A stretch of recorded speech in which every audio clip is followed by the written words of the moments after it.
Welcome to Talk of the Town. This is an official podcast from the town of Pinetop Lakeside to expand upon community topics shared through the Talk of the Town newsletter. Here we will give you more detail, respond to questions, and deliver information about community news and happenings.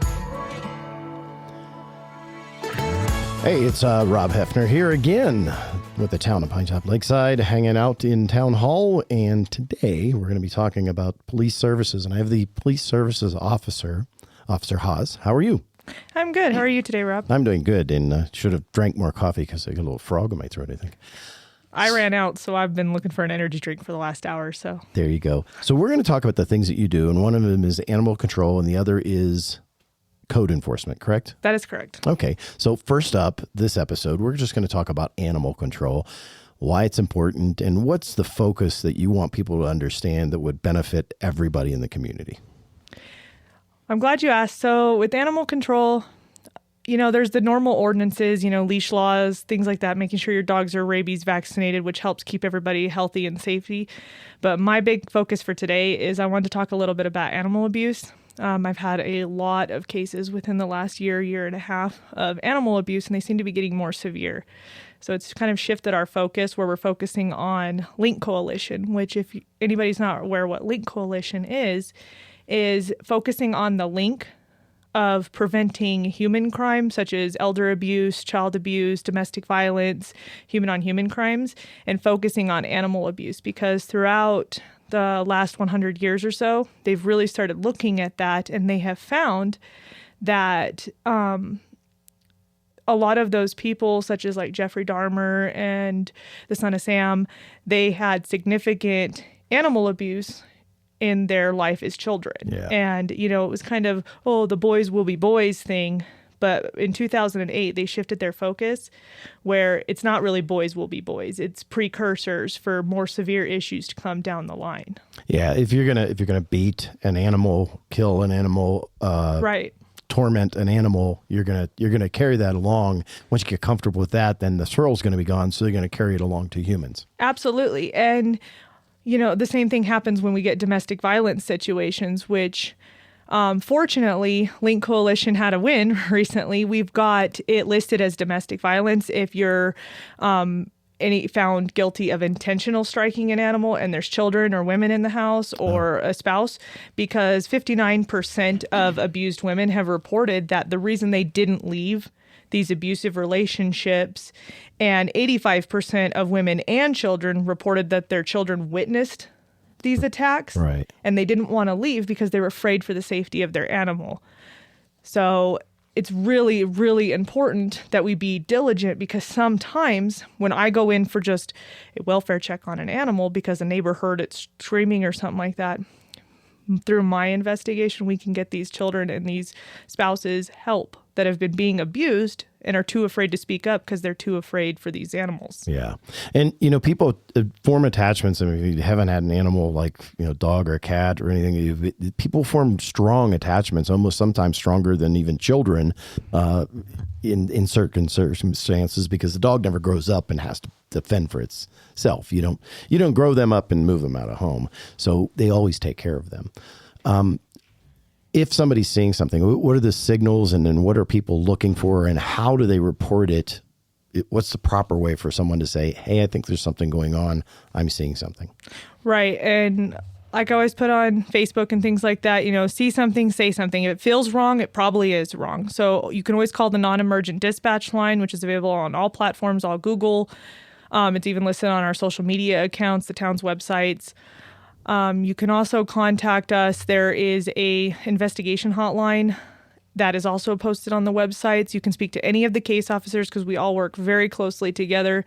Sometimes there's misconceptions that I'm actually at the town of Pinetop Lakeside. My office is based out of the PD. Okay. So you can always go down to the station. We do our best to maintain anonymous reports and keep people out of the loop.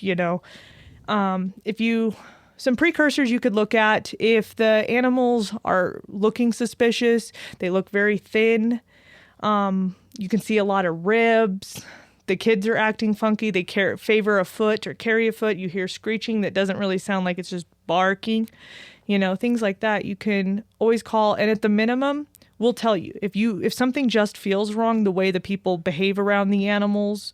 One of my more recent investigations, it stemmed off of the child calling us and just saying this felt wrong. And we went in there and we were able to get those animals out and get the children some help and get the animals out of the house.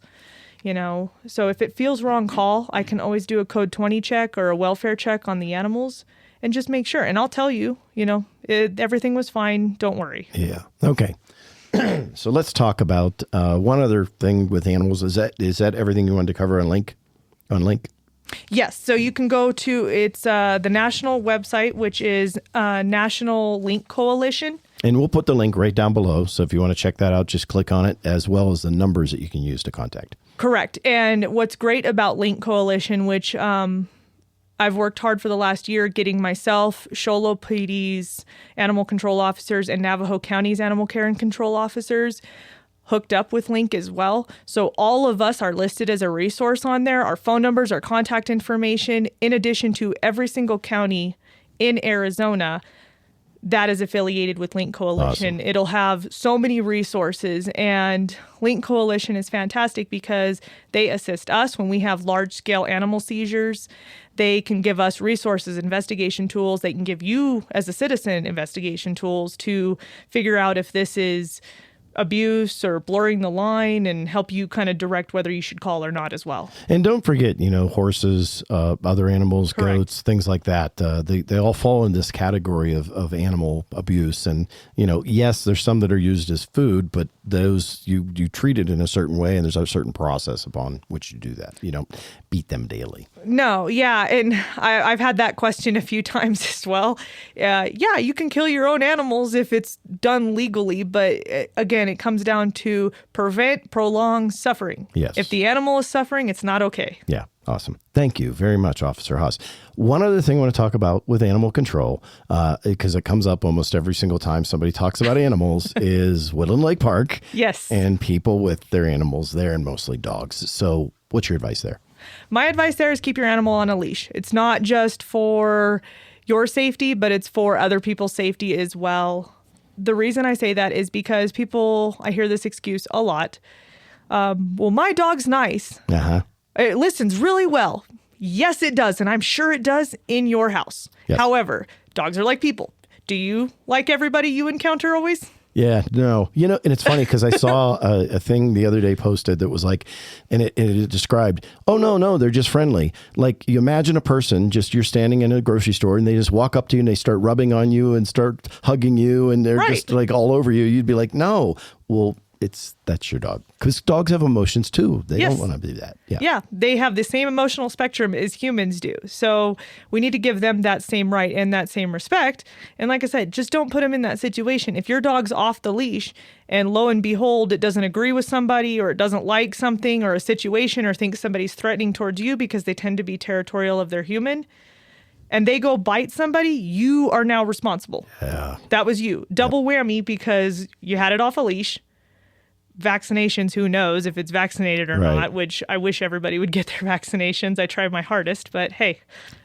But it also, if they bite that person, now you have that dog on record as an unprovoked attack Right. on another person. And what that means is once there's one on the record, if down the road it bites another person, which people don't realize, you could be charged with a criminal. It's no longer a civil. Ouch. You could go to jail and be arrested for your dog biting somebody, because then if they bite somebody unprovoked, it's considered a habit.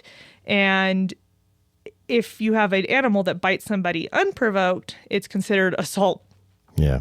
So keep them on a leash. Yeah, so keep them on a leash. Short version. Protect Okay. your fur children. Awesome. Thank you very much for your time today. Appreciate that. And that's going to be it for Police Services Officer Haas. Make sure you're paying attention to everything going on here. Talk of the Town. Check us out. Check all the links below. And if you have any questions, just stop on in. This is Rob Hefner for the town of Pine Top Lakeside.